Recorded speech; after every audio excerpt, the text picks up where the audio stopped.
Welcome to Luca is a Billionaire, where the only thing I invest in is your answers. In this video, I will show you how to make chicken noodle soup in the Crockpot. First, gather your fresh ingredients, including about 2 pounds of boneless, skinless chicken breast, 4 cups of chicken broth, and your favorite vegetables like carrots, celery, and onion. This easy method allows your slow cooker to do most of the work, ensuring a comforting meal with minimal effort. It's perfect for busy days. To begin, chop 2 cups of carrots, 1 cup of celery, and 1 cup of onion into small, uniform pieces.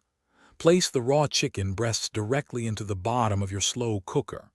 Next, add the chopped vegetables, 4 cups of chicken broth, and your preferred seasonings like salt, pepper, and a bay leaf. Ensure all ingredients except the noodles are in the pot. Now set your slow cooker.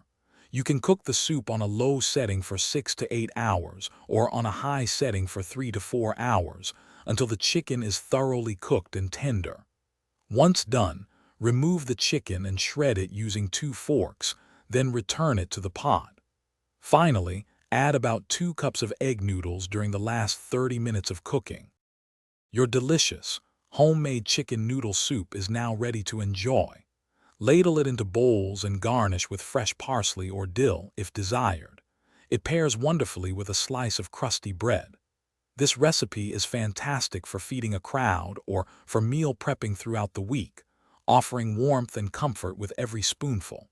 And speaking of making life easier, check the description for a link to the Shark AI Ultra Robot Vacuum and other great deals to upgrade your home.